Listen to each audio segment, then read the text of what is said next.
Okay, good morning, everybody. I hope you had a nice evening and let's say restful night. So this is the second day of the conference, and today we will discuss the prevention of corruption and promotion of ethics in the civil service, and we will see what are the best practices in some unique cases in our countries. Today we are having two co-chairs of this meeting. I'm Drago, of course, I'm currently the chair of the Istanbul Action Plan. We have with us Mr. Dmitry Malakov. He's the first deputy chairman of the Anti-Corruption Agency here in Kazakhstan. So I will do more the formal part, and he will engage substantially. And we will have, first we will start the keynote speech by Mr. ŠUMI, who's the Chief Commissioner of the Anti-Corruption Commission in Slovenia, and then we will have 4 other speakers too. But before giving the floor to the speakers, I would like to give the floor to my colleague at this table, Mr. Malakov, who will say some words about the work of the agency and generally about the anti-corruption fight in Kazakhstan. Dmitry, please. Добрый день, уважаемые коллеги, уважаемые участники и гости конференции. Господин Drago, благодарю вас за предоставленное слово. Рад нашему сотрудничеству и вашему непосредственному участию в столь важном мероприятии. Хотел бы отметить высокий уровень организации данного мероприятия, поблагодарить организаторов Астанинский хаб госслужбы в лице господина Байменова, председателя агентства по делам госслужбы господина Жазгыбаева. Позвольте еще раз поблагодарить международных экспертов и коллег из дальнего зарубежья.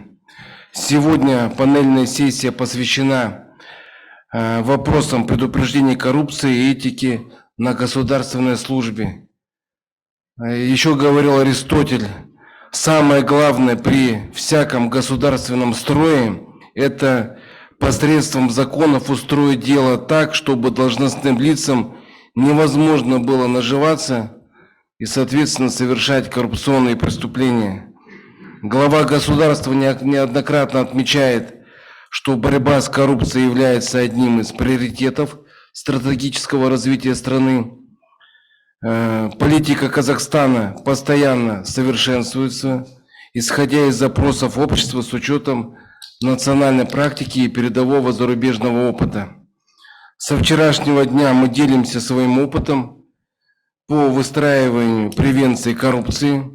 Сегодня мои коллеги еще на этом остановятся, будут доклады, будет обсуждение.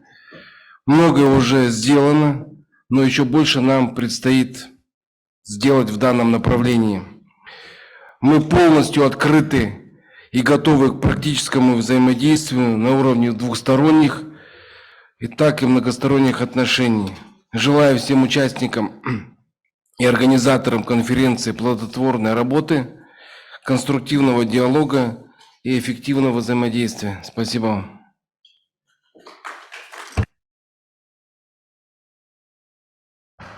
Thank you very much. And let's say without further ado, we'll start with the keynote speaker, which is, and I have to say, it's a really great pleasure for me, so I can announce a colleague and a friend from my country. I was the first chairman of the Anti-Corruption Commission. He's the current one. So and he will talk about the importance of integrity, and he will discuss the question which we hear quite often, which is it integrity, namely, important only for the honest people? And Robert, let us see, what do you think about it? Thanks.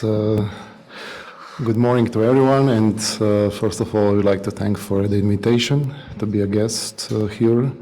And in short period or briefly, I will try to answer to this question if integrity is important for honest people only. But first of all, can you just please put the presentation at this big screen? Okay, thanks. Yes, I personally, when personally when I was preparing to this, when I prepare material for this conference, I was questioning myself what kind of title should be the most appropriate, and because in our country, politicians, at least minority of them still believe that integrity is just something above standard, not the standard, but above the standard. I decided to put this title for my speech, and okay. And first of all, I need to say something about our commission. Next year is going to be 20 years of existence of our commission in Slovenian society. The first, we established the commission on the basis of law on prevention of corruption. As already mentioned, Drago was the first chairman, the first president, and then in 2010 there was a law adopted, and the biggest amendments were made in 2020. But now we are looking forward to amend our legislation again, we hope in the next future, because it's needed. So our Commission for the Prevention of Corruption is autonomous and independent state body. It's very important, because otherwise you cannot work efficiently. And our main responsibility is to enhance the rule of law. How do we do it? By implement the measures stipulated by law, which in practice means that we carefully the implementation of the institutes for which we are responsible, and for which institutes are we responsible. You can see on this slide. So the first I would like to stress, so integrity breaches. Later on I will discuss a bit more about what does it mean in practice. Then, of course, corruption, but we are not responsible at the same level as police or prosecutors. Just to the line of the responsibility of police and judiciary, what it means that when we reach the level of crime, we are not longer responsible, at least, or besides we can prepare some opinions, principled opinions, even though police then make their own business. So we are all as well responsible for conflict of interests, incompatibility of public office, activity in membership, then restrictions of business activities, asset declaration, lobbying regulation, gifts, integrity plans, whistleblower protections, and some others.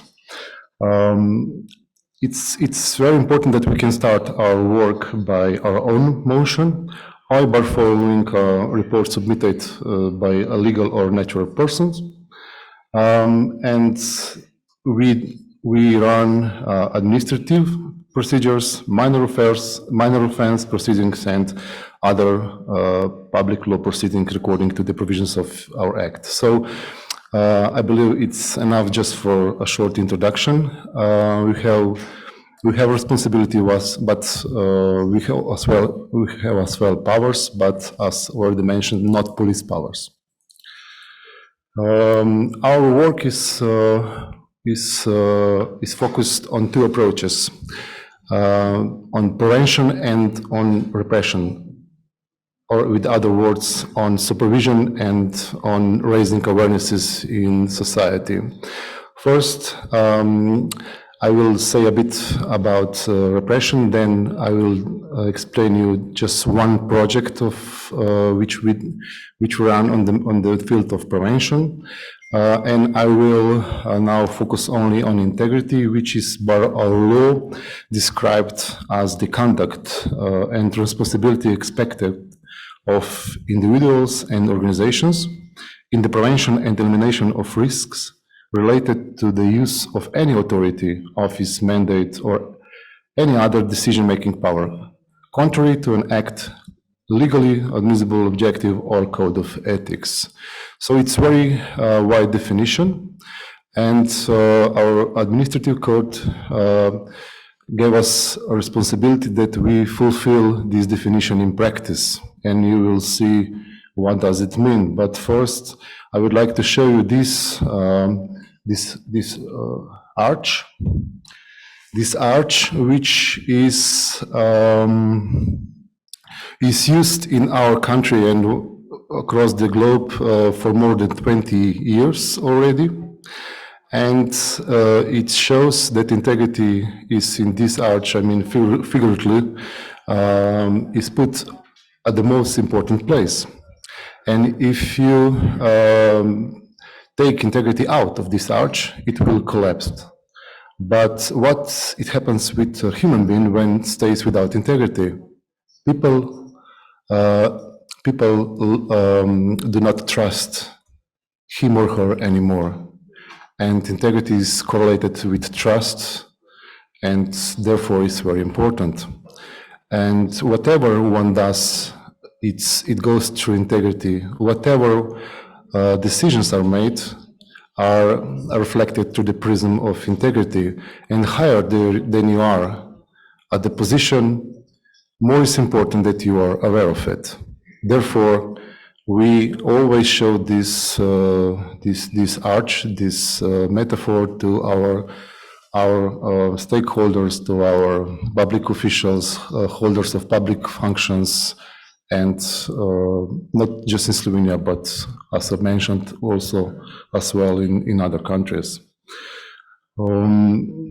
At this slide, you can see integrity breaches, which are, as mentioned, connected with supervision. And when, for example, when Commission receives a report of a suspected violation of integrity, in practice, we do our job. And here you can see statistics of the persons in question. But these are only persons which final conclusions are made already. Since 2019, majority of them is from the last 2 years, and as you can see, many holders of public office was under the question, and two ministers, if we count two ministers, 7 mayors, since yesterday, 8 of them, because we received the new approval of our decision, then member of governing board of the Bank of Slovenia, state secretaries, and municipal councillors, and as well others were under our procedures regarding the breaches of integrity, like political party secretary, public employees, then directors of public entities, and altogether now 24 persons that was on the list of persons who breaches integrity in the last 2 years in Slovenia. But what was wrong? You can see description on the list. What we do consider as the breach of integrity, and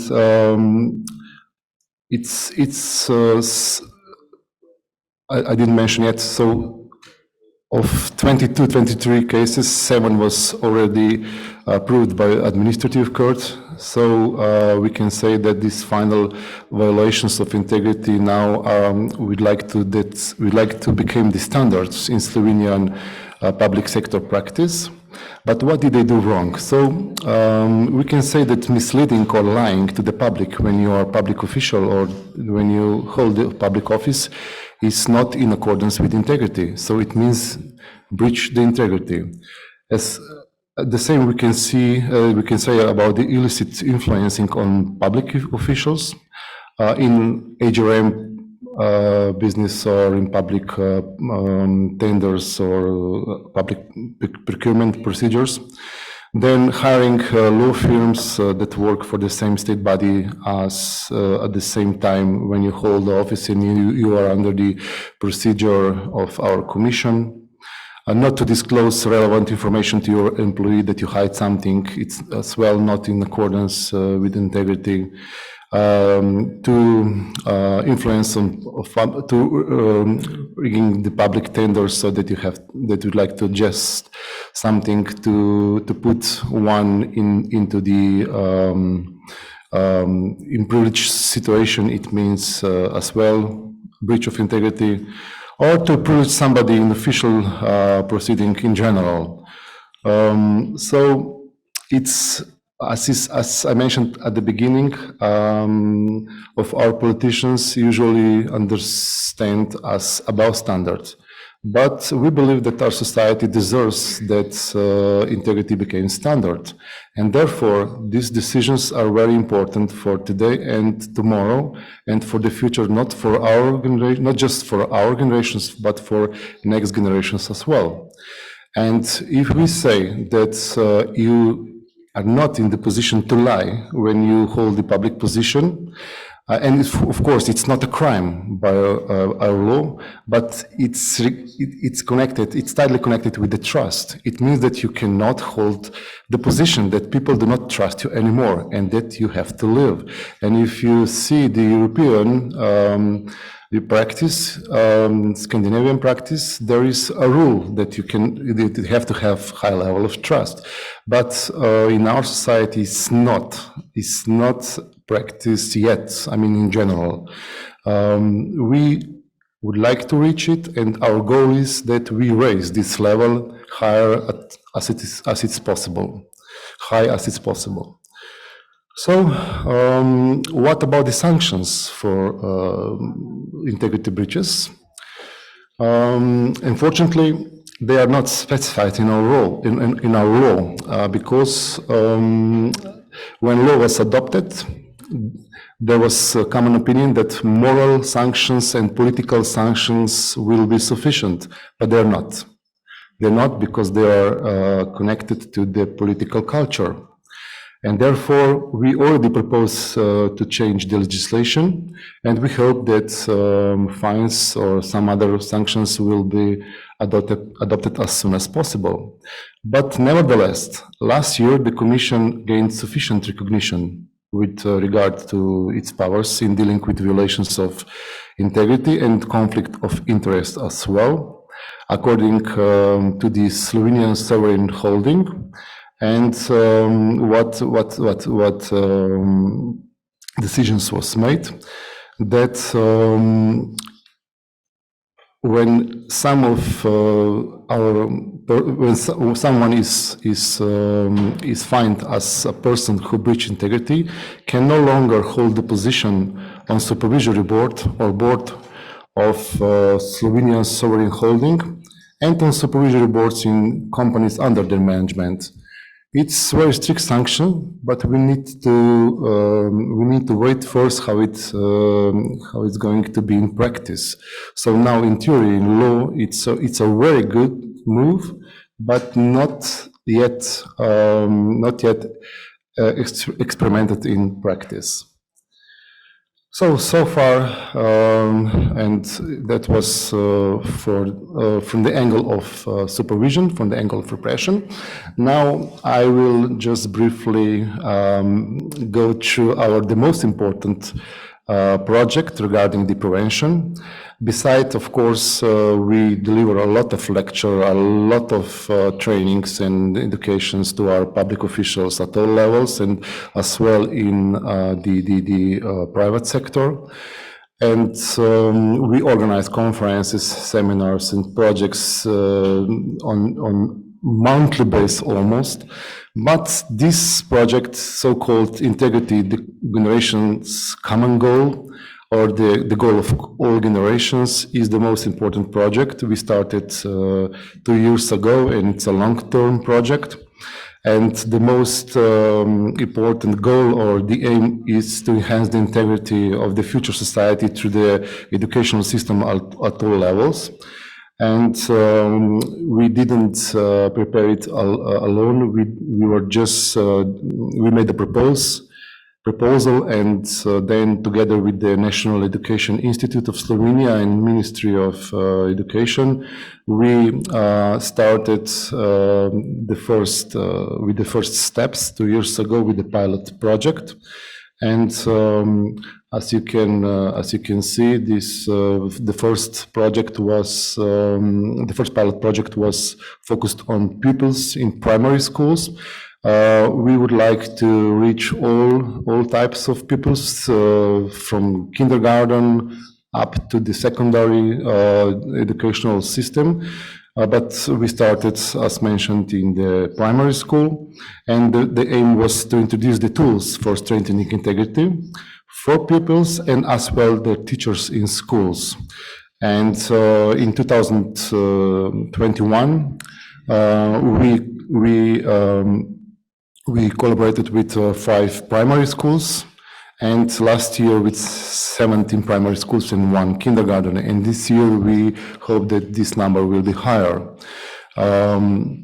It's because it's very important that we cover the both pillars, not just pupils, but as well teachers and directors and management level as well.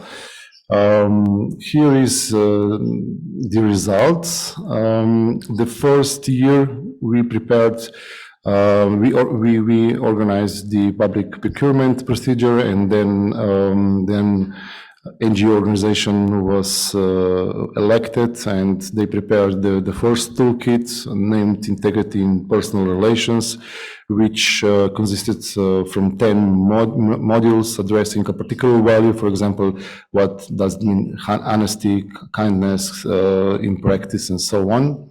And last year, the second educational model for teachers, which is considered as a toolkit on integrity, designated as a lecture as well as self-learning mechanism. It strives to give an insights in what it means to be a person with integrity and a teacher with integrity, and it also guides teachers through an insight on how much they can relate to such person and teacher. So, but we believe that at least one, as I mentioned already, or 2 donations are needed to reach the expected results. So unfortunately, it's not able. We are not in the position to reach the results over the night. Time is needed, and that's the way it goes with raising awarenesses about integrity, transparency, leading by example, responsibility, and so on. So the answer to the question, or instead of conclusion, so is integrity important for honest people only? Answer is no, of course.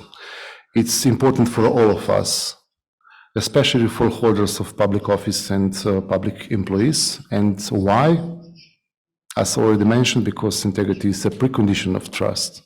Without trust, you just imagine families or friendships or other levels of social life. Without trust, everything usually goes in the wrong direction. And therefore, integrity is, we believe so, most important. Thank you for your attention.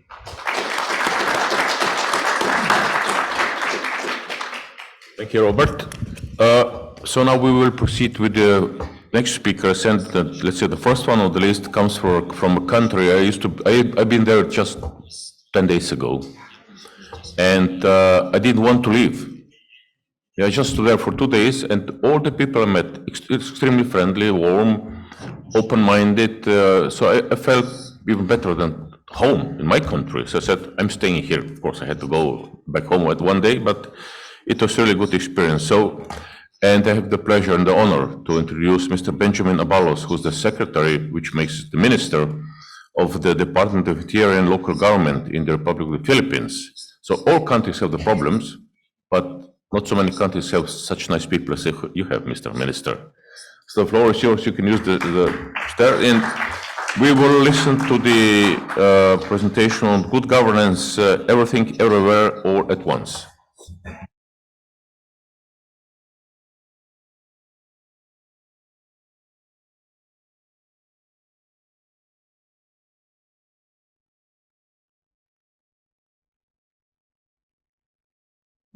Good morning, and thank you for those kind words, Drago.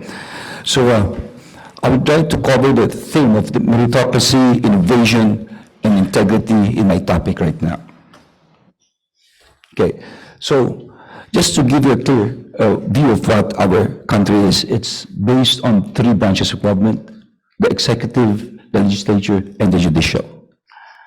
And our country is 7,700 islands. It's archipelagic, a lot of islands. So you could see here it's grouped by the provinces, cities, 82 provinces, 181 cities, 1,570 municipalities, and 42,000 barangay. These are just like villages.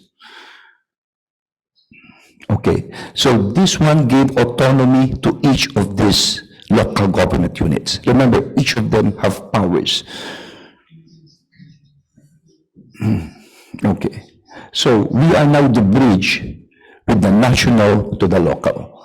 And under the interior, my department, we cover the police, we cover the jail, we cover the fire, and the supervision of all the local government, and also other commissions. Now, let me just touch on these three particular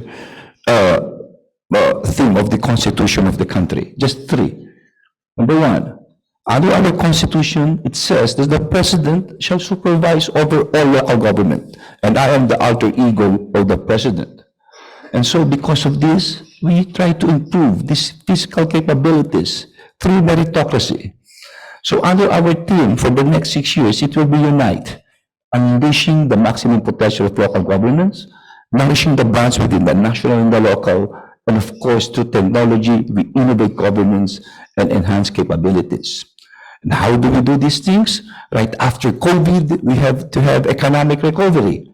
We've organized these local economic development champions on the ground of the villages. We digitalize all LGU regulation. This is very important for transparency. And we strengthen the monitoring of LGU compliance.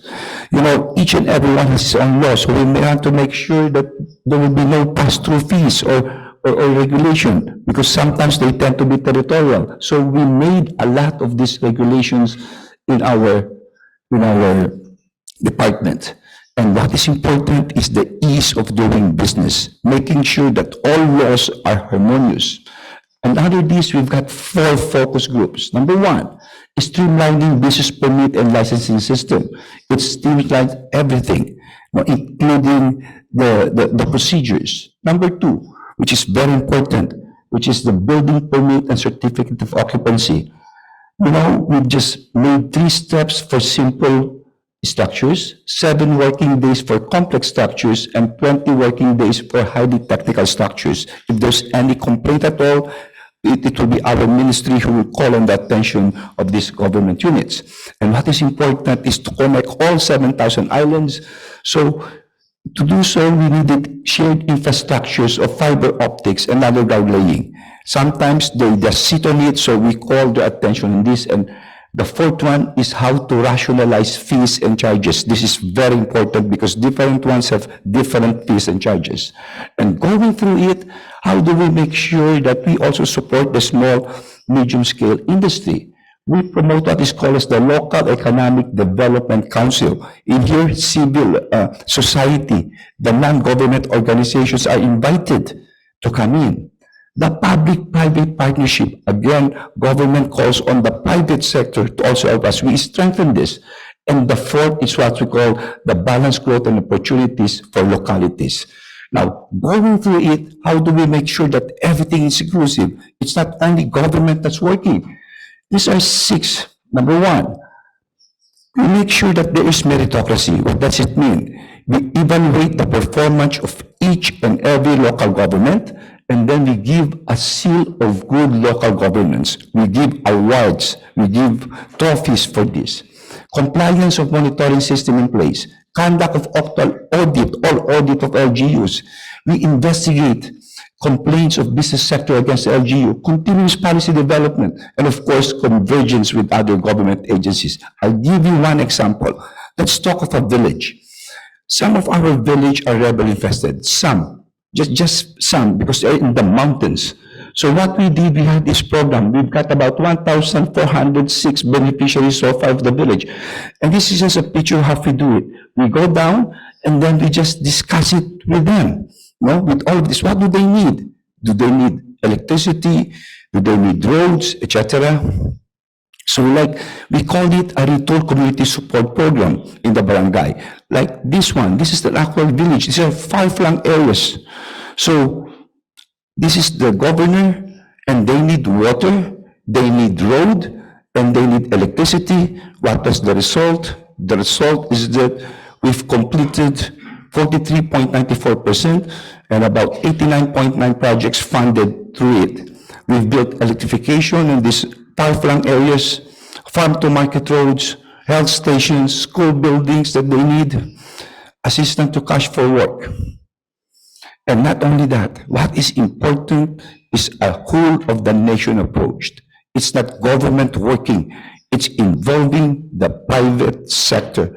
Here, there are some procedures or standards where civil societies or non-government are really invited, like in drug and a lot of others, in nutrition, in health. They are mandated by our law to be with us, even against corruption.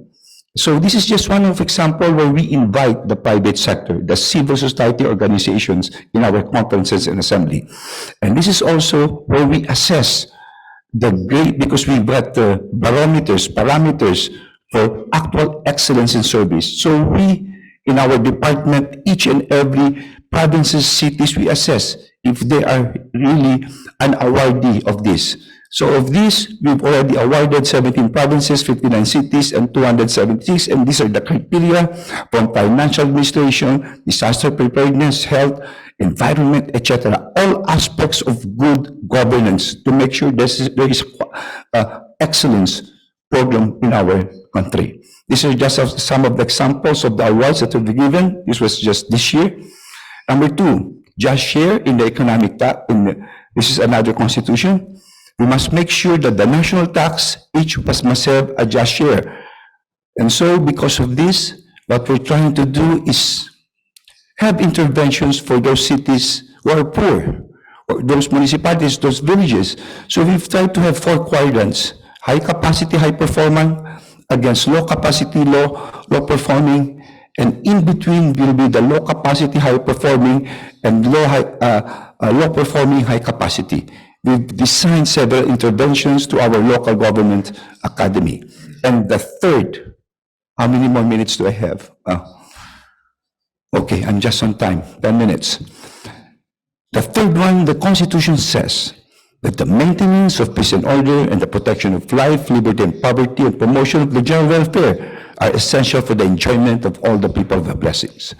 And this peace order, as far as we are concerned, under our Constitution, that there should only be one unified police force, national in character, civilian in nature, and it shall be governed by the National Police Commission, of which I am the chairman.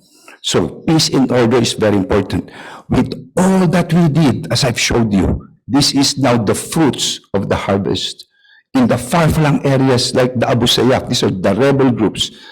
In just 1 month in office, they've surrendered 100 Abu Sayyaf with all of their firearms surrendered to government in July 30, 2022, last year. And then also in Cagayan de Oro, 50 members of the rebels also surrendered with their firearms.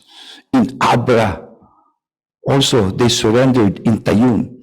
And not only that, also in Pagadian, this is a big city in the south, they also surrendered by the droves because they saw the sincerity of the government, also with their firearms. And look at this young lady, she was crying and she was telling me, Mr. Minister, I've lost 10 years of my life in the mountains and I regret it. And now they were adopted not only by government, but the community, and this is what we call the whole of the nation approach. All of those are governors, behind us are the surrenderies in Pagadian, and then we destroy the firearms in Iloilo and a lot of other areas. This one, I will always remember this because my helicopter always crashed. It was typhoon. This one is in 5 provinces, Agusan del Sur, the Norte, Dinagat, and all of those also surrendered to us with their firearms. So a lot. Sultan Kudarat in Mindanao, look, they were even having my hands at their forehead is a sign of respect. And these are hardcore rebels. Now they've got new lease of a new life in our country. There are a lot of here success stories of our country, but what is important is you show integrity, you show sincerity, you show transparency, because wars are not won by guns alone. They are won by the hearts of the people. What is important is not the day that they surrender, but the day after they surrender. And also with reference to those who are now in jail, 70% in the Philippines are drug-related. And what is worse is that 30% of those who have served their sentence will again go back to prison. And so we made a program. Number one, we made sure that they will have college studies. They will study while in prison, have skills. And when you're out of prison, it's so hard to find work. 5 more minutes? Okay, I'll finish this. So what we did is we made halfway house where they could stay. Okay. Now, let me finish this. This is now the war on drugs, the most important thing. In 6 months in office, we've had 10 billion worth of drugs. Now, this is just 1 month in office, about 408 million pesos. A lot of operations on drugs, but I'll just jump this year. October 8, 1 ton of methamphetamine, the biggest in the history of the country. And who was arrested? He is a policeman on the right, a police. After 2 months, December, again, we had another sting. And who were arrested? Members of the Philippine Drug Enforcement Agency. Where was this? At the headquarters of the Philippine Drug Enforcement Agencies. Who were with them? The employees of the Philippine Drug Enforcement Agencies. I had a heart-to-heart talk with the chief of police. I told him, why is it that there's only 2 of them who were caught? What should happen? Why are there no witnesses? And this is what he told me. Mr. Secretary, these are evil people. These are syndicates. They will kill you, but they will hurt you where it will hurt you most. What do you mean? They will hurt your children. They will hurt your family. And they will hurt the persons you love most. That is why it is very hard. What do you want? What can we do? We ask all the generals to resign. I brought him to the president, and the president decided that we should make everyone resign, the generals and colonels. And you know what? January 4, there I was. I called on the generals and the colonels of the Philippine National Police to surrender. 953 of them. I do not know what will be the effect, but what I know is that I'm doing the right thing. And you know what? Before I left, last week, before going here, I announced on Philippine, because it will be like this. After they will resign, there will be a 5-man committee who will assess, and then it will be given back to me.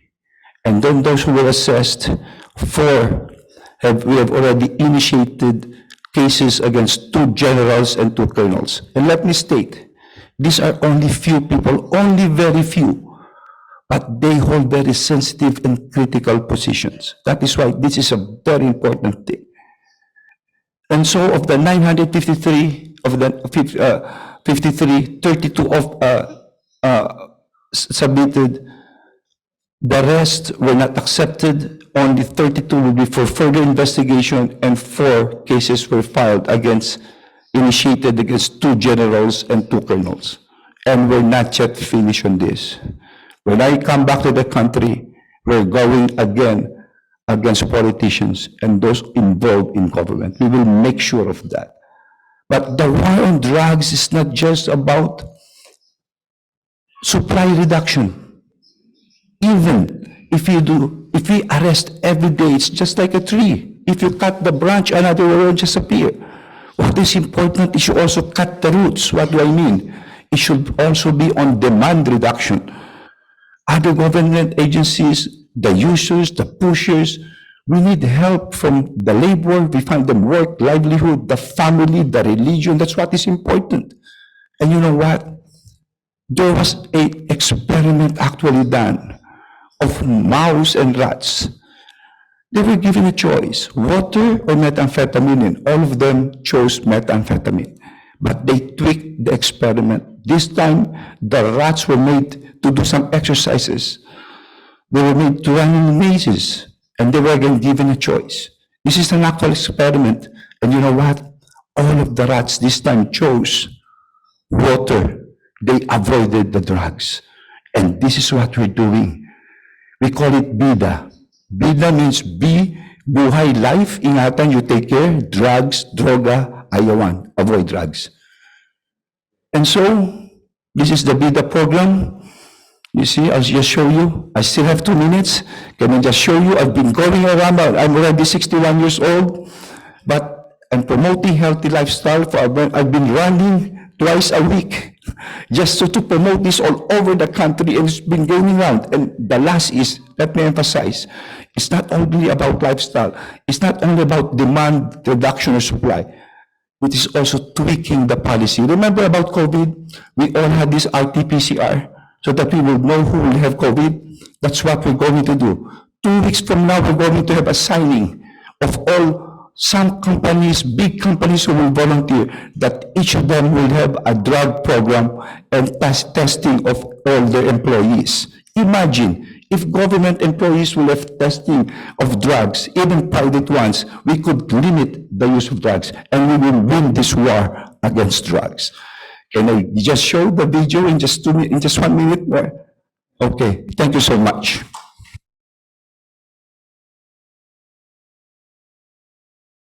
It's just a 1 minute video.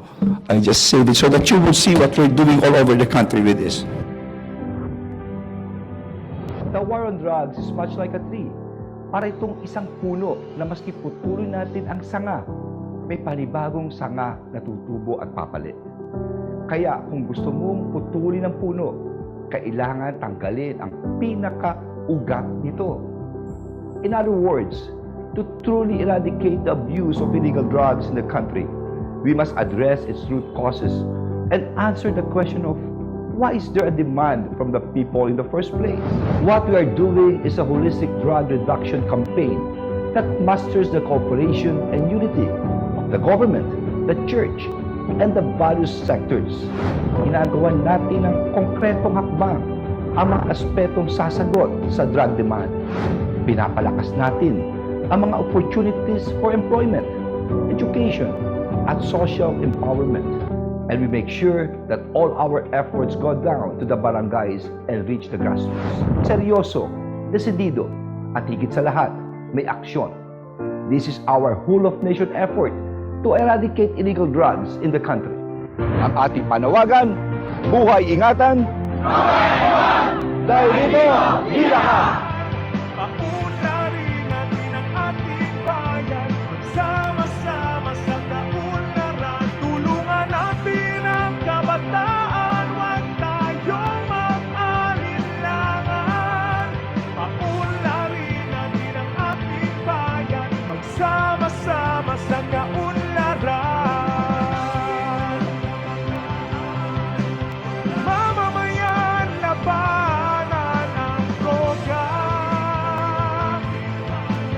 Buhay ingatan, droga'y ayawan. Dahil dito, bida ka.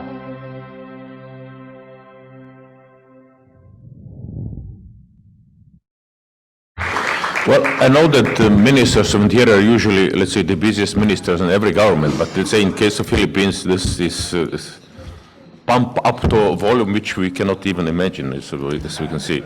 So thank you, Mr. Minister. Next one is Professor Lingjun. He's the professor as the head of the Anti-Corruption Research Center at the China National Academy of Governance. And we will listen to the presentation on experience and inspirations of the CPC's fight to beat corruption in the new era. Professor, the floor is yours. Thank you.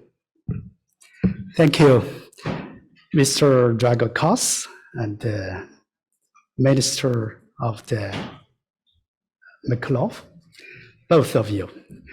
Thank you to Mr. Roberts and his speech.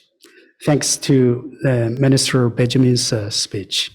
You both impressed me deeply, especially on Mr. Roberts' public education, integrity education through public education system from primary, kindergarten, primary, to the teachers. And Mr. Benjamin's, your anti-drug campaign in Philippines. It's a big event. Wonderful. Excellent. Thank you very much for your hard work. This impressed me deeply. I'm just from People's Republic of China. Thanks to the organizer, the Academy of Public Administration of Kazakhstan, especially the Astana Civil Service Hub, for inviting me to represent the Chinese research to attend this Academy Forum. My speech topic is experience and insights for China's 10-year anti-corruption campaign in the new year. Everybody knows that the corruption is the biggest malignancy that harms vitality and strength of the ruling and governing party and the government. It is really the case in China today. And the anti-corruption is the most thorough self-governance of the Communist Party of China. The Communist Party of China and our government declares to the world that the anti-corruption battle must always be at the forefront, and the power in our hands must be used to benefit all the Chinese people. Today, I'd like to start with a kind of a minor case, a small villages case, which is located in the coastal area, Zhejiang Province, People's Republic of China. This case tells us that 20 years ago, this is a picture taken 20 years ago. The village is very poor, and the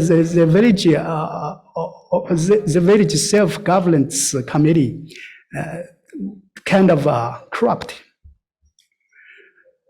Because of the power was abused, so the village was chaotic. It's absolutely chaotic. So the villagers lodged the public complaints. This is the fingerprints, they pressed on a kind of a paper and lodged their public complaints to the government. This is the pictures taken by the villagers' fingerprints. And the villagers stood up and organized a kind of a supervision committee to bring back the power of the village autonomous self-governance committee's power into a cage. So villagers stood up and they say something to the public affairs and supervise and monitors the leader of the villagers. So this village changed a lot during this past 20 years. You would say this is the village today, only 20 years. It's big change. So this village witnessed a big change rapidly in China as simultaneous with a big change with China today, as everybody knows. This is a Hocheng case, Zhejiang Wuyi County located. Now, as in 2005, now President Xi Jinping has visited this village and say something about this village. Say something to this village. That is, we must make people dare not to corrupt, cannot corrupt, desire not corrupt. We must map out some approaches. We must figure out some ways to anti-corruption. So today, this cannot be corrupt, dare not be corrupt, and desire not to be corrupt. This has become kind of a belief that operating today's China's anti-corruption campaign. So let me give kind of experience that I'd like to share with you, how China's during the past decade, in the new year, how China's government fought against corruption. Firstly, that is insisting on the close integration of institutional anti-corruption and legal anti-corruption.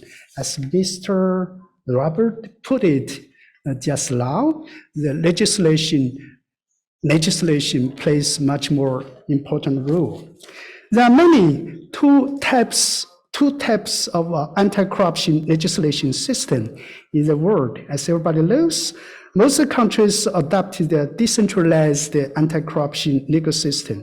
That is, anti-corruption laws are scattered among laws of various departments. Some countries, such as the United States, Japan, and Singapore, adopted a centralized, unified, specialized anti-corruption legal system. China's anti-corruption legislation roughly belongs to the former type. The anti-corruption legislation in People's Republic of China has its own characteristics, since more than 80% of the civil servants today are members of a Communist Party, and more than 95% of department level officials, county level officials, are party members. So supervision of the public officials must start from the internal party supervision. Since 2012, various guidelines and regulations have been formulated and revised in relation to party discipline, clean government construction, casual supervision, strict economy, selection, appointment, etc., including the guidelines for self-discipline of Communist Party of China, discipline regulation of the Communist Party of China, and several guidelines on political life within the party under the new situation, regulations on supervision with the Communist Party of China, and so on. This is internal scrutiny of the party, internal scrutiny. At present, there are nearly 4,000 effective internal party regulations, forming 1+4 system of party regulations, which are divided into 4 major sections under the party constitution. This is the 1+4 party discipline.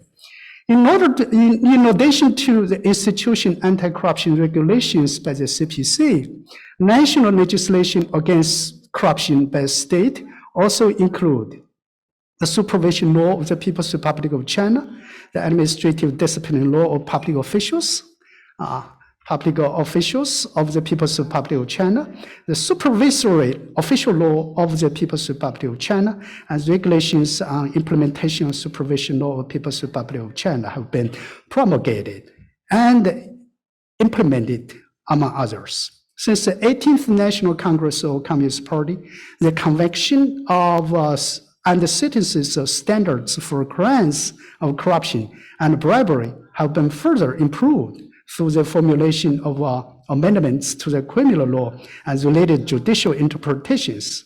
And the punishments for bribery crimes has been intensified. For example, in 2018, the Standing Committee of National People's Congress passed a decision to amend criminal procedure law of People's Republic of China, adding a special chapter on absentee trial procedure and establish a leniency system for pleading guilty. In addition, anti-corruption related provisions have been added to other basic laws and regulations, such as the bidding law and civil servants law. China's anti-corruption fight has entered the track of rule of law. Secondly, maintaining the high pressure stance in combating corruption. Since the 18th National Congress of Communist Party, China has carried out unprecedented anti-corruption campaign. The Communist Party of China, with a mission of offending thousands of people, but not disappoint 1.4 billion, has insisted on promoting an environment where officials dare not, cannot, and do not want to be corrupt. The approach of hunting tigers, swatting flies, and fox hunting. This strategy has been adopted, and corruption is dealt with a manner that always maintains high pressure, zero tolerance, and long-term deterrence. Each case that is discovered is invested and handled without any leniency. From the 18th to 20th National Congress, from 18th to 20th National Congress of the party, the discipline, inspection, and supervision organs of at all levels across the nation have filed and investigated more than 4.6 million cases and disciplined 4.5 million people. Among them, 553 high-level cadres subjected to direct supervision by the Central Committee of the CPC were investigated.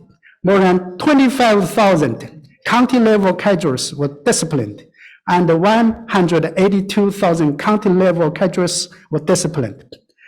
Behind these numbers of a series of officials using their power to corrupt.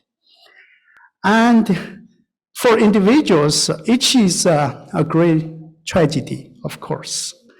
But for the party organization and state power organs, however, these actions have eliminated serious hidden dangers within the party, the state, and the army, ensuring that the power granted by the party and the people is truly used to benefit all the Chinese people. 30.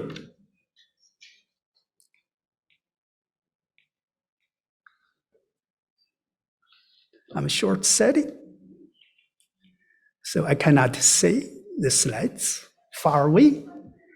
Oh, yes. Thirdly, focus on rectify key areas. For instance, for example, resolutely investigate and discipline corruption involving intertwining interests of both political and economic issues, preventing leaders and cadres from becoming spokespersons or agents for interest groups and power groups. Resolutely address the collusion between government and business that damages political ecology and the environment for economic development, and punish the flag corruption around the masses. Seriously investigate and discipline the corrupt practice of the relatives of leaders and cadres, such as the spouses and the children of their spouses, and also the staff around them who use their influence for personal gain, and so on.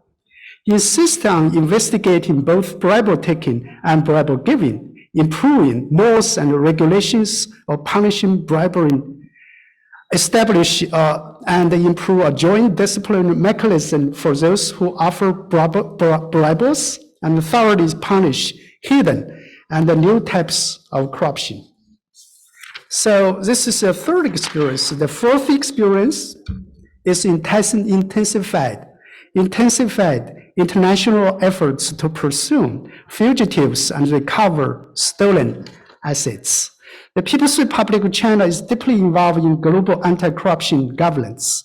In June 2021, and the first special session on anti-corruption held by United Nations General Assembly, China clearly proposed for 4 principles: upholding fairness and justice, punishing evil, and promoting good, respecting differences and learning from each other on an equal footing, pursuing win-win cooperation and joint consultation and joint construction, and honoring commitments with action taking precedence. The voice China's call for a joint build a clean and honest global home. In addition, China has also initiated the Beijing Initiative for Clean Silk Road and a BRICS Initiative against Corruption Heavens. It's central.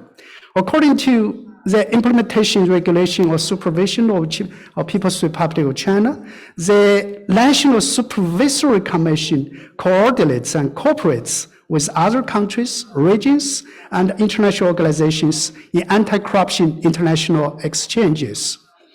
So the National Supervision Commission has sent a memorandum of understanding with the main countries, establish and improve mechanism for coordinating cross-border corruption governance, and strengthen the prevention of corruption risks and compliance construction for Chinese enterprises overseas.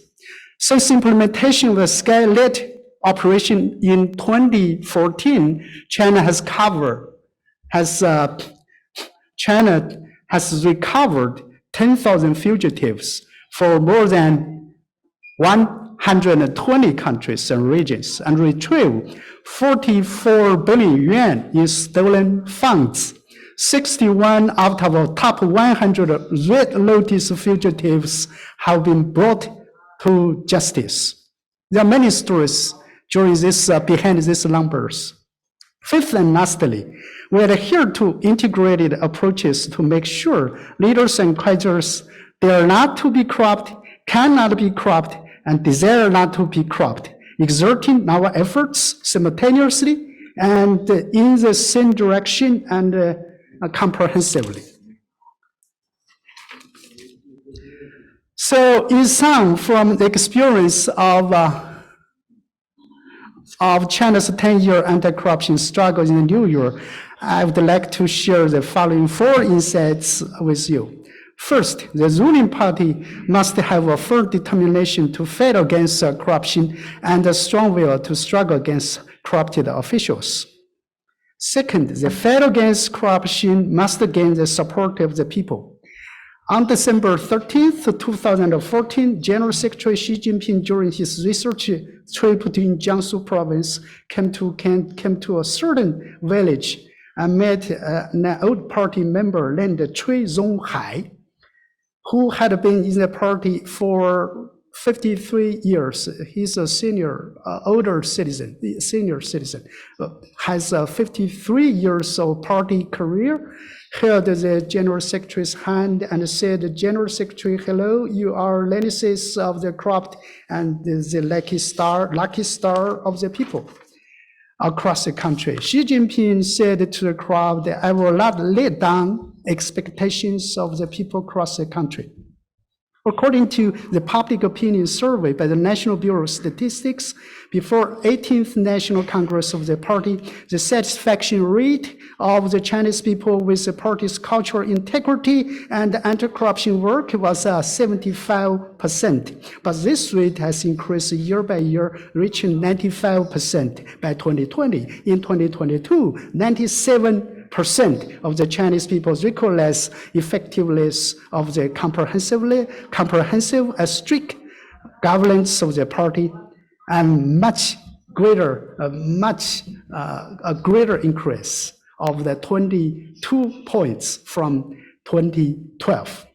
Third, the fight against corruption must organically combine the power of punishment, the power of system, and the power of moral education.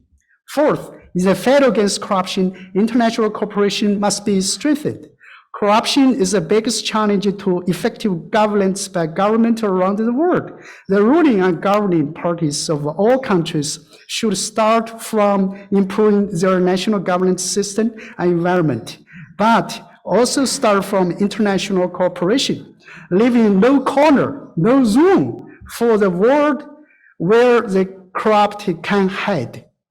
Even if the corrupt flee to the ends of the earth, they should be sought out. They should be brought back to justice. The above is a brief introduction of China's anti-corruption struggle over the past decade. Thank you all for your patience in listening. The theme of this third panel today is the prevention of corruption and promotion of ethics in civil society, best practice and unique cases. So today, I'm just give everyone a Chinese unique case. As a member of the Anti-Corruption Research Center and the China National Academy of Governance, we are very willing to strengthen research cooperation, exchange results, and learn from each other with anti-corruption research institutions from all countries. We are particularly willing to introduce China's anti-corruption experience to people all over the world. And we are especially eager to learn from the good experience and methods of anti-corruption from all countries. In short, let's work together to build a just, clean, and honest global home. Thank you very much. Thank you. Thank you, Professor. I'm sure, let's say, that each of us would sign to the 5 principles you mentioned. And it was also very, let's say, a telling story about what China is doing in this area. Next one, we will see, basically here, how important is the image of the civil servant in the successful anti-corruption policy. Mr. Arman KHASENOV, he's the chief of the staff in the anti-corruption agency in Kazakhstan.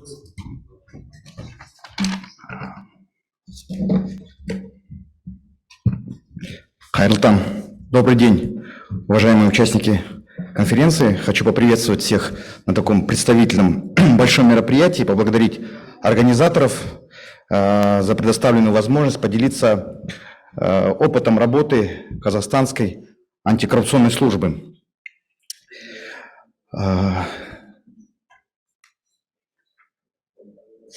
Как вчера озвучил руководитель нашего органа, агентства, основным стратегическим документом, по которому работает сейчас агентство казахстанское по противодействию коррупции, антикоррупционное агентство, по сути нашей дорожной картой является утвержденная нашим президентом в прошлом году концепция антикоррупционной политики государства. Она рассчитана на 5 лет.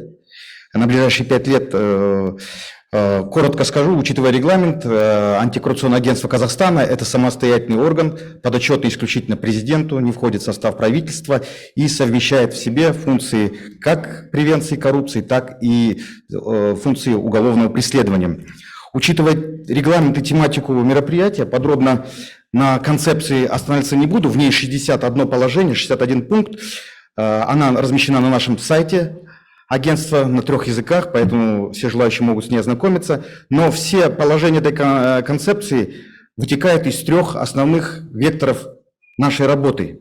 Это формирование в обществе антикоррупционного иммунитета, это устранение предпосылок коррупции, и это жесткое и бескомпромиссное преследование коррупционеров. То есть, вот как мой китайский коллега отметил, 3 компонента главных. Простыми словами, человек не должен хотеть быть коррумпированным.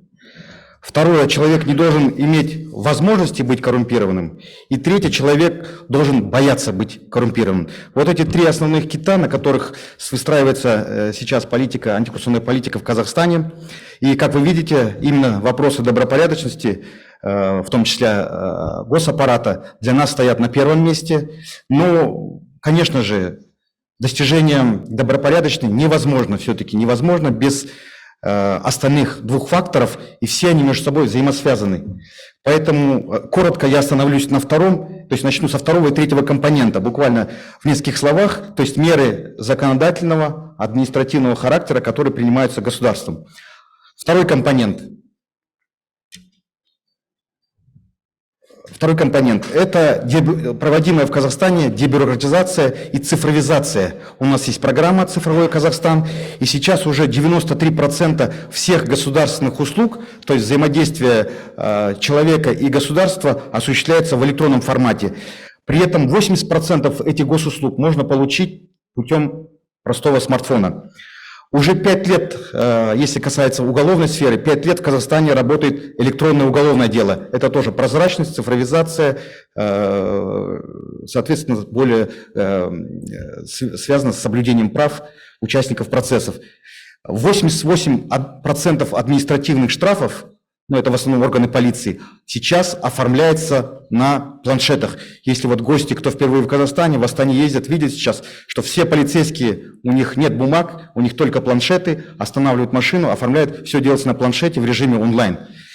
В итоге сейчас у нас в Казахстане, Казахстан занимает 28 место в международном индексе по развитию электронного правительства.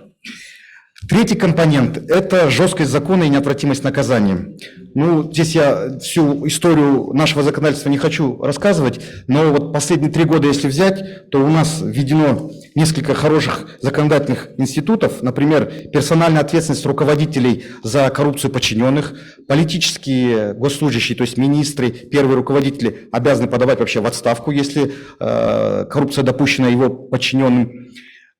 Уже 2 года, как мы ужесточили максимально уголовную ответственность. Вот хочу обратить внимание, сейчас максимальная санкция за наказание за взяточество, ну, по самым тяжелой квалификации, составляет 15 лет. То есть тюремного заключения у нас больше дают только убийцам и насильникам. Отдельно усилены санкции в Уголовном кодексе для посредников во взяточестве, которые помогают взяточникам. Усилены санкции отдельно для сотрудников правоохранительных органов и судей. То есть выведена отдельная квалификация, и для них наказание более жестче. Также для коррупционеров, осужденных, исключена возможность условно-досрочного освобождения, так называемого. Ну, за тяжкие, особо тяжкие преступления, если осуждены они, то условно-досрочного освобождения для них законодательством не предусмотрено. В целом повысилось вообще качество правосудия, то есть что важно для неотвратимости наказания, чтобы у нас было четко выстроен уголовный процесс с невозможностью каких-то нарушений и обеспечения всех прав, в том числе и государства. Ну, по делам о коррупции интересы государства нарушаются, поэтому они тоже должны быть защищены. И уже с 2021 года у нас в Казахстане внедрена трехзвенная так называемая модель уголовного процесса. Это мы взяли образец стран ОСР за прототип, и сейчас эта модель у нас идет. Коротко могу сказать, что это разграничение зоны ответственности между следователем, прокурором и судом. То есть каждое звено отвечает за свою зону. То есть нет смешения функций и пересечения интересов. В рамках, все, наверное, знают, в рамках политических реформ в Казахстане, прошлогодних, инициированных президентом, вопросов демонополизации, возврату активов, только нашим органам возвращено народу Казахстана порядка $1,5 миллиарда США. Но, как вот отмечает наш президент, без устранения причин и условий коррупционных явлений все это борьба с ветряными мельницами. То есть сейчас наш основной акцент нашего органа сделан на превенции коррупции. Вот аналитики делали такой анализ. Если 10 лет назад у нас отмечалось, что на 72% вопросы противодействия коррупции разрешаются уголовным путем, то сейчас, вот спустя 10 лет, мы уже отмечаем, ситуация значительно выровнялась. То есть мы уже можем говорить о каком-то паритете, о том, что это все, то есть на 50 на 50. И именно в превенции вопросы формирования чисто плотного, безупречного облика государственного служащего – это одно из главных направлений. Вот в свое время американский экономист такой Клитгард предложил, по нашему мнению, наиболее простую формулу для понимания коррупции. То есть, что такое коррупция? Это алчность плюс возможность минус контроль. И он отмечает, что наиболее влиятельная переменная в этой формуле – это именно алчность человека. И поэтому вот именно по первому, я возвращаюсь к нашему первому компоненту нашей концепции, вот это сейчас наше первое и ведущее направление. Это, во-первых, формирование нетерпимости коррупции в обществе путем изменения антикоррупционной культуры. У нас на уровне правительства утвержден специальный план информационной работы, в котором вовлечены все слои населения. Вот как сегодня отмечалось, конечно же, борьба с коррупцией – это дело каждого. Предусмотрено обязательно обучение отдельно государственных служащих. У нас все госслужащие работают в единой одной системе, называется документолог. И в ней мы сейчас буквально вот на днях запускаем обучение в системе этой программы, антикоррупционное обучение для государственных служащих наших. Конечно же, особое внимание мы уделяем воспитанию подрастающего поколения. Вот сегодня уже тоже отмечалось, господин ШУМИ говорил об этом, что в программах школ и вузов внедряются программы. У нас тоже это есть, это обязательно, потому что именно воспитание – это очень важно. Усиленное взаимодействие с гражданским обществом. У нас сейчас создана платформа открытого правительства. Что она дает? Она позволяет любому человеку получить доступ к информации о бюджете государства, о проводимых госзакупках, о всех проектах законов и обращаться с жалобами, а также в этой системе он может оценивать государственные органы, давать оценку свою, любой гражданин. Также у нас повышается требование к морально-этическому облику госслужащих. Вот на площадке конференции уже говорилось об этическом кодексе госслужащих. Я хочу подчеркнуть, что у нас впервые в Казахстане принят этический кодекс именно для правоохранительных органов с его спецификой, с его повышенными требованиями. И там в него внедрены специальные принципы. Вот в первую очередь это офицерская честь, это высокая нравственность, это доброжелательность, это гуманность.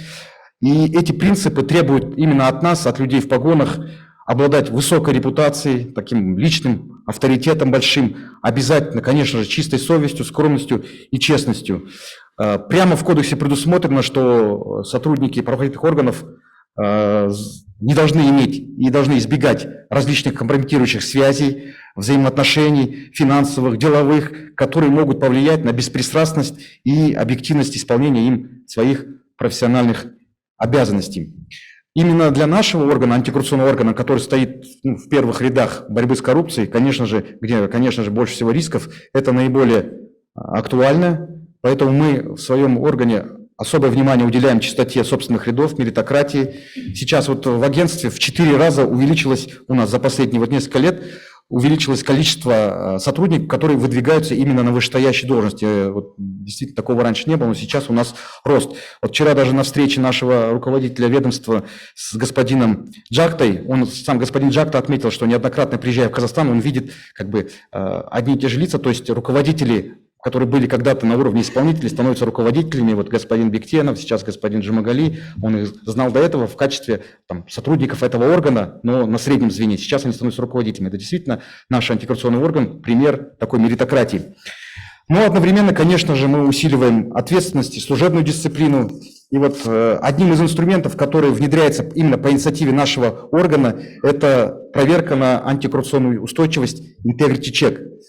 За основу, конечно же, мы взяли международный опыт, хороший профилактический инструмент, я думаю, многим знакомый. Коротко скажу, он сочетает в себе превентивность, сочетает в себе эффективность воздействия и сочетает в себе одновременно гуманность. Гуманность, так как позволяет избавиться от нечистоплотных сотрудников, не доводя дело до уголовного преследования, без уголовных мер. Сейчас пилотный режим уже идет у нас и в органах внутренних дел, в Министерстве внутренних дел они поддержали нас. Администрация президента сейчас прорабатывает дальнейшее внедрение, уже законодательное. Плюсов очень много, все знают, я думаю, знакомы с этим инструментом. Но я вот хочу один такой плюс отметить для примера. То есть мы отметили, у нас никогда такого раньше не наблюдалось. Единичные случаи были, когда сотрудники, наши следователи, оперативные сотрудники, которые занимаются расследованием дел, и когда к ним кто-то, знакомый или еще неизвестный какое-то третье лицо обращается с какой-то просьбой, помощью, не обязательно взятку предлагает, просто явно не такая нехорошая просьба, незаконная.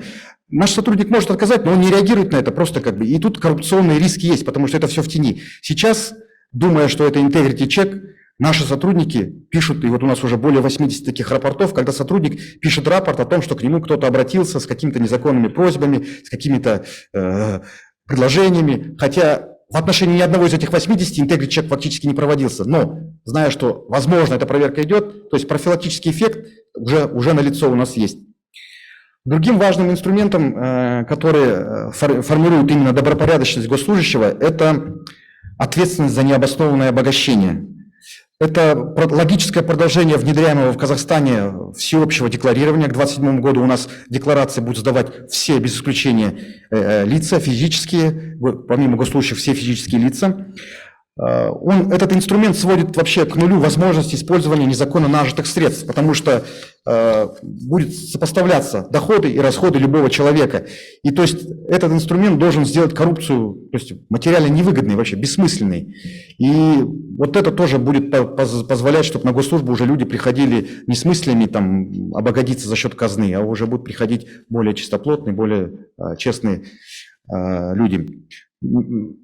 При этом этот инструмент у нас уже введен на уровне закона, буквально вот в этом году был нашим парламентом принят соответствующий закон.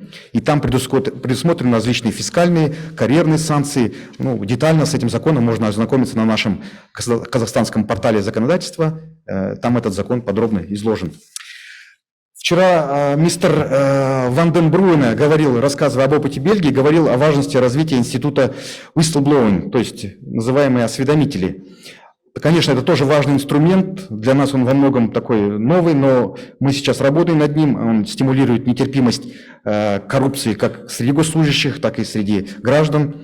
У нас в Казахстане сейчас уже имеются два компонента, то есть у нас имеется физическая защита, установленная законом для всех участников процесса, у нас есть материальный институт материального поощрения, сейчас сумма вознаграждения у нас максимально достигает $30 тысяч США, то есть человек может получить за сообщение о каком-то коррупционном факте. И такие примеры у нас уже есть, буквально вот в этом году у нас было физическое лицо, которое получило такое вознаграждение. Но по примеру развитых стран, с учетом вот рекомендаций и ГРЕКО, ОСР, мы внедряем защиту трудовых прав граждан, то есть защита от преследования работодателя на работе. Это тоже один из новых механизмов, тоже у нас законодательно уже закреплен. Учитывая регламент, подробно обо всем рассказать невозможно, но, к примеру, я просто коротко скажу, мы внедряем реестр должностей, наиболее подверженных коррупции, то есть это такой реестр, где будут собраны по рейтингу наиболее коррупционные должности, которые позволят нам, во-первых, уполномоченному по этике уже целенаправленно работать с коррупционерами, работать с теми, находить тех коррупционеров, которые находятся на таких должностях. Сейчас мы также активно работаем над рекомендацией ГРЕКО по совершенствованию регулирования конфликта интересов, потому что это очень важно для нас. Вот господин Кош отмечал об этом, да, мы над этим работаем. Ну, если вот для сведения скажу, что Казахстан сейчас активно международное сотрудничество осуществляет. Мы проходим первый, второй раунд оценки ГРЕКО. Мы вообще единственная азиатская страна, которая входит в состав ГРЕКО. В прошлом году мы получили приглашение Совета Европы о присоединении к конвенции по борьбе с коррупцией. Сейчас мы также активно участвуем в Стамбульском плане противодействия коррупции. Намечен у нас уже 5-й раунд оценки. И вчера вот господин Драго Кош вчера акцентировал внимание на необходимости постоянного развития наших стран, именно вот постсоветских, постсоциалистических стран в продвижении лучших мировых практик в вопросах противодействия коррупции. Нельзя стоять на месте, надо двигаться. И я хочу сказать, что наше агентство, конечно же, когда-то наше агентство зарождалось как, в первую очередь, правоохранительный орган, силовой орган с полным инструментом уголовного воздействия. Но, знаете, время не стоит на месте. Вот у нас, у казахов, есть такая пословица «Таяхтавунай тарбилио клин». Дословно это означает «наказывать легко, трудно воспитывать». Поэтому мы тоже меняемся, и наш орган меняется. Мы переходим на вопросы превенции, смещаем свои акценты, меняем парадигму. И хочу заверить, что наше агентство находится в активном движении вперед, всегда открыто к диалогу и сотрудничеству. Спасибо, благодарю за внимание.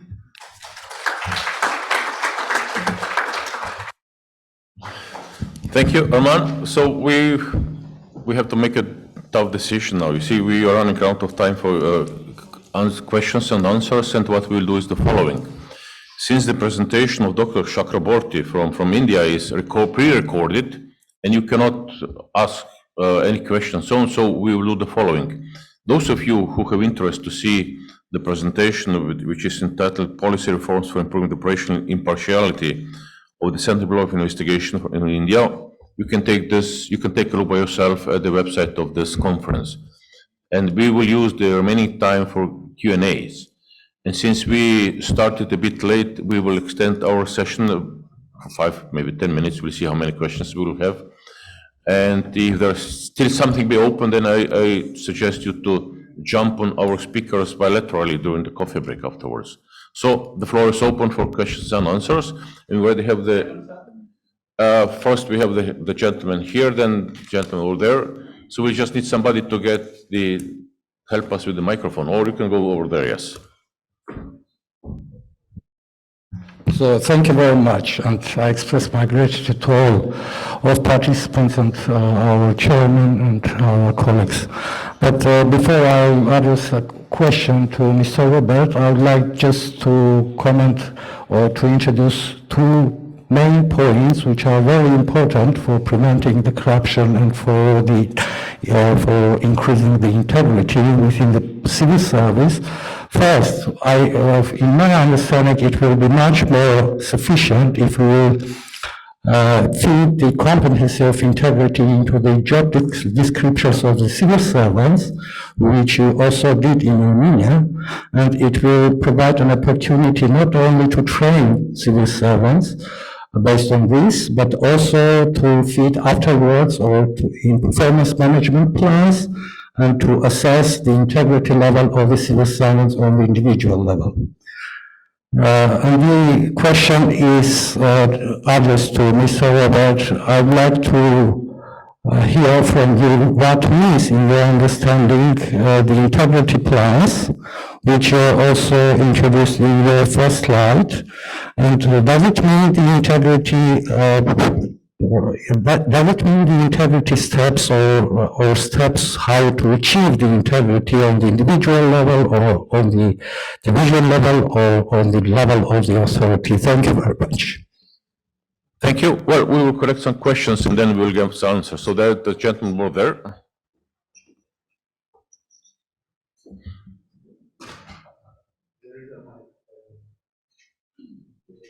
Well, we'll use it for the next one. Just press the button. Okay. I would like to thank Robert SUMI for giving an extensive presentation on what is happening in this country with regard to dealing with the situations of corruption. He had started his presentation by saying that there is an autonomy of the agency dealing with corruption. I think that is the central question everywhere around the globe. In many countries there are anti-corruption agencies, but they are located in the ministry, as a result of which they are politically controlled.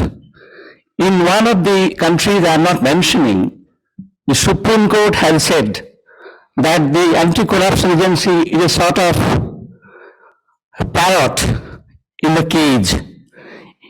Therefore, I would like to find out from him what kind of autonomy is there and how is that autonomy ensured? What are the mechanisms through which autonomy is ensured in the country in which Robert SUMI has talked about? My second question is, with the rise of neoliberal economy, market and state, they have started interacting very closely, leading to a situation where there has been an increase in corruption in some of the countries. What is happening in the country he is talking about? I'm sure the interaction between the market and the state has increased, and the bureaucracy is coming close to the market, leading to a situation where bureaucracy falls prey to market temptations. What is the situation in his country? Now, I have a question to Benjamin. Thank you again for sharing with us what is happening in your country. Your local government code is internationally acclaimed as one of the basic instruments of promoting local governance. As a student of local government in India, I have also had the opportunity of reading very closely the code that you have enacted. But the question is, which you have not mentioned, it is globally accepted that social audit has become a very important, useful tool for dealing with the situation of participation, for ensuring that corruption can be tackled effectively. What about the social audit as a tool of good governance and as a tool for reducing corruption in your country? This is what I would like to know from you. And I would like again thank Professor Zhu for giving us a full view of what is happening in this country dealing with the situation of corruption. I have had the opportunity of teaching in China for about 5 years at a stretch. Very difficult for me to find out what was happening because in fact, in one of my presentations, the Chinese scholars requested me to make a presentation on corruption in India and the institution and the instruments of dealing with them. I had realized that they were trying to deal with the corruption, and the Indian way of dealing with the corruption they are interested in knowing. I would like to thank the government of China for creating a center dealing with corruption that is hardly there in our country. At least I do not know many countries where the government itself has created an institution for dealing with corruption, indicating that the government is deeply concerned about it. But my question is, you have mentioned that it is the party which exercises internal control, and that is quite possible in a country where the Communist Party is in power. I come from a state which is a part of the Indian Union, where the Communists had been in power for 35 years. During my school days, I was closely associated with the Communist Party as a student leader. Therefore, at that time, I have seen that the Communist Party is a very well-structured, well-knit party where internal vigilance is very strong. But the question is, do the public get to know what happens with regard to the discussions in the party when the corruption issues come in? Is it made public? Does the discussion come in the media so that people get to know about it? And these are the questions I would like to be enlightened about the situations in 3 different countries if my questions are answered. Thank you very much. Thank you. Thank you. So, well, you gave us quite a hard task, so we'll try to answer the questions right now. So, well, first of all, is anybody else asking any question? У меня вопрос господину Шуми. Вот вчера господин Драго делал презентацию об исследовании предупреждении коррупции в постсоциалистических странах. И один из примеров был сайт в Словении, который обеспечивает прозрачность финансовых потоков. Не могли бы вы более подробно рассказать о работе данного сайта? Thank you, and we will take the last question here.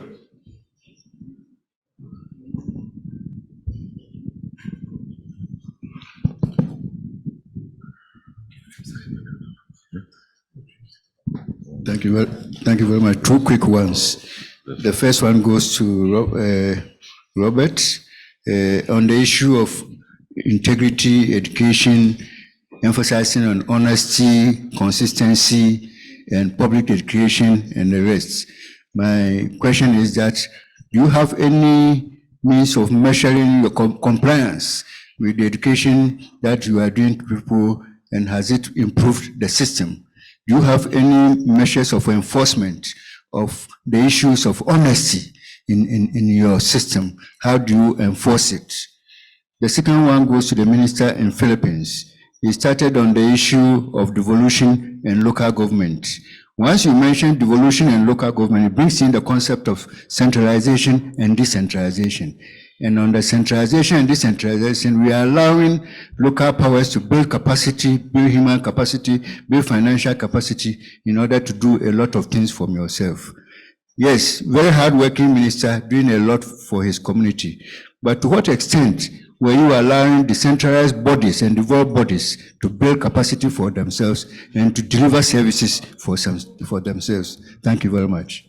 Thank you. So we have a bunch of questions for Mr. Shumi. May I ask all the speakers, not the ones who will be answering the questions, to do it in the telegraphic style. Otherwise, our coffee will be very short, very sweet for sure, but very short. Mr. Shumi.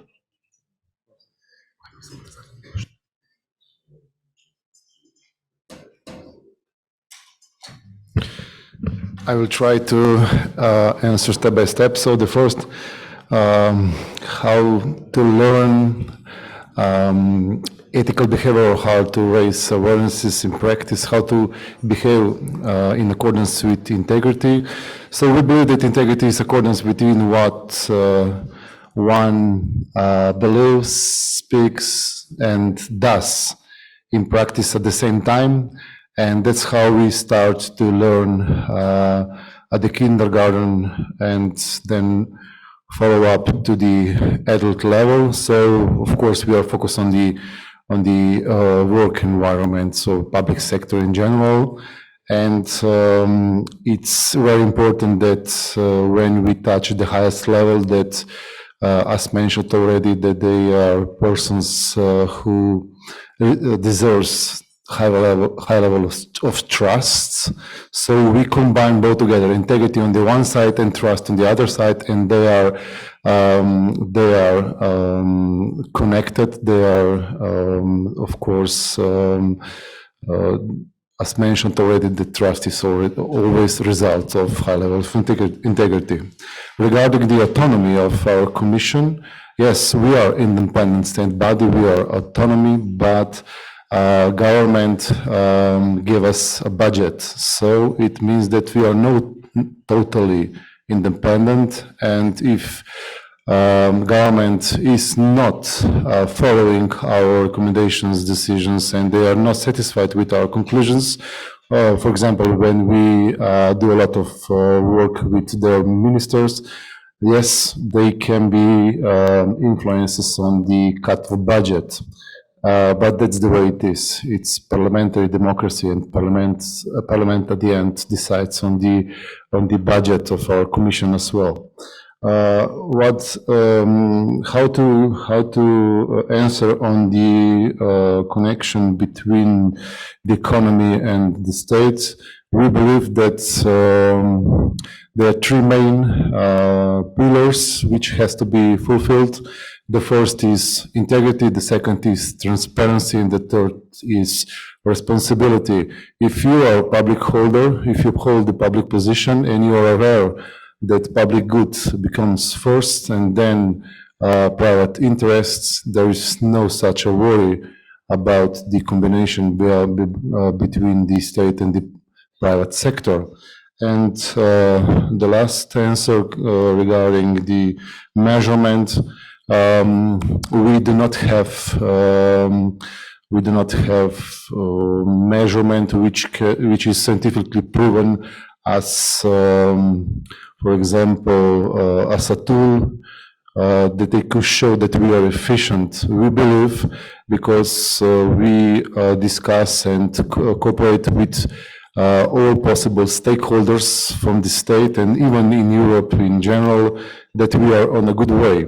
Because when we discuss about the integrity at the different level of society, and we all agree that integrity is very important because it results in trust, we believe that we are in a good way. But nevertheless, I focus my presentation on prevention. Of course, repression is necessary as well, but repression is not as efficient as prevention. If we do a lot and we do a good prevention job, if we put a lot of energy on prevention, then repression is not needed. It's not needed so much. Thanks. Of course, yes. And I'm sorry, I forgot one answer. We do have a very good tool, which is now already internationally well known. It's so-called RR. RR means it's IT tool which shows all public spends. So all Slovenian public money is shown by our website, and you can see for what purposes is for what purpose money is spent. And it's I can say that we count millions of visits on our website regarding this issue, and journalists and researchers and all types of private sector as well. They use our website to check how state use our own money. Yes, thanks. Plans. Well, you can discuss this bilaterally during the coffee break. Otherwise, we will not have. We'll have it as well, of course. Yes. You'll discuss this in the coffee break. Now, we have Secretary ABALOS and then Professor Zhu. So 1 minute to each of you. You had two questions, you have one. Okay, I'll answer the first question. With reference to this issue about corruption. Number one, we've got a procurement law in the Philippines that this procurement, before we procure everything, it has to be posted online, everything. And there's a certain limit on the purchases. I think it's about 50 million that you already have to have actual bidding. No. Number two, each and every transaction should be audited by our commission on audit. No, so everything, every transaction should be audited. And the third, the most important thing is, of course, people must know what's happening. That is why the private sector is always encouraged to participate. There are some transactions where a representative from the private sector is mandated to sit on that. No, so there should be checks and balance. And of course, what is important is these things must work. Because even though we've got these old bodies, this should really work. And how could it work? I think this is all over the world. It should only work if people know what's been going on, if they will know how much is being spent. In short, transparency is very important. With reference to the second issue of Mr. George Scott, about the issue of centralization to devolution, that has always been a problem. About a centralized government, devolving it to the, in our country, the local government code has been enacted 31 years ago. And it is not a perfect code. Right now, we're grappling with it such that last year, the past president wants that, the past Department of Budget wants that all local government must from then on have their own responsibility. It will stop support from the national. So that was a problem because not every LGUs are born equal. Some are rich, some are poor. It's good that right now our president to us are supporting all of this, but it's time to review the code. But for the meantime, what do we do before we amend the code? For the meantime, we have presented to you the 4 quadrants that we're going to do. High capacity, low capacity. We're working now with the local government academy on how to go about it. Everything is in status quo. It's a work in progress. Thank you. Thank you. And the last one, Professor Zhu. Sorry. 3 words to answer to my dear India compartment professor. The first word is since 80% of the Chinese public servants are party members and 95% of county level of the public servants are party members. So internal party scrutiny plays a critical role in the public servants supervision. This is the first word. The second is the supervision process, investigation process is conducted both by the Commission of the Inspection, Commission of Discipline Inspection, and the National Commission of Supervision.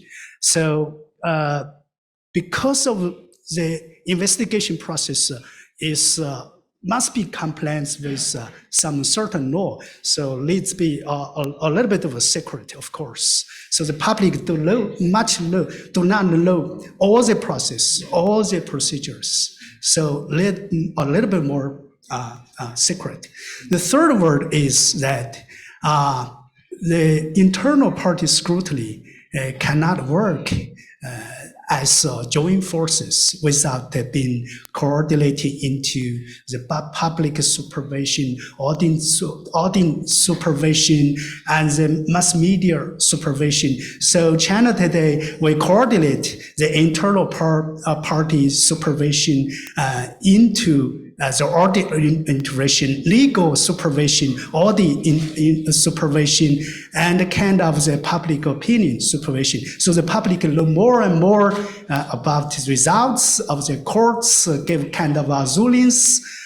For example, the culprits, the crimes committers, their cause, their life sentence, their punishment, etc., will be announced to the public. Thank you very much. Thank you. Thank you. And the way we started, we also finished. So Mr. Malako will substantially close this workshop. Спасибо. Спасибо, господин Драгош. Предоставили мне не минуту, а 30 секунд на заключительное слово. поэтому мы уложимся. Спасибо. Очень интересная сегодня была дискуссия. Спасибо Роберту ШУМИ. Действительно, мы говорим о том, что есть как и превенция в нашем органе, так и выявление. Но наше агентство не является репрессивным органом. Нет цели возбуждения, регистрации уголовных дел, посадки государственных служащих и предпринимателей, которые там в сговоре совершают преступления. Цель предупредить, устранить бюрократические барьеры, административные барьеры. Даже если нерадивый государственный служащий в сговоре, опять же, с предпринимателем планирует совершить коррупционное преступление, то у него не должно быть технической возможности нарушить правила, инструкции. Поэтому цель в этом. Хотелось бы еще довести, что в общеобразовательной системе Казахстана введен предмет на добропорядочность, именно на соблюдение антикоррупционного законодательства.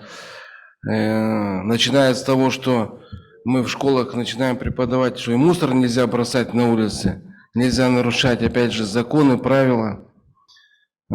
Есть поговорка у нас, у казахов: чисто не там, где убирают, а чисто там, где не мусорят. Также у нас, как отметил мой коллега, проводится Integrity Check. Опять же мы говорим, Integrity Check именно в нашем органе. Мы начали этот пилотный проект. Ввиду того, что мы его провели успешно, администрацией Республики Казахстан принято решение этот проект внедрить в других правоохранительных органах. То есть в системе МВД внутренних дел и так далее.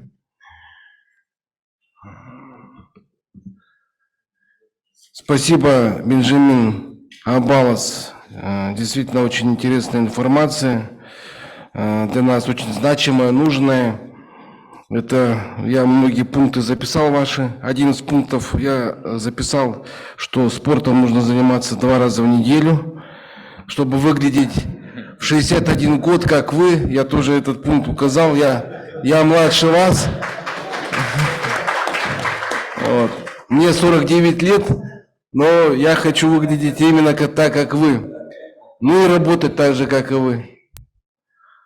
Поэтому спасибо вам. Уважаемые коллеги, спасибо. Okay, so we have to be fair to the next, let's say, colleagues who should be appearing next, so please make it as short as possible, coffee. And thanks once again, we had important speakers, we learned a lot today, and we had, let's say, Philippines, China, India,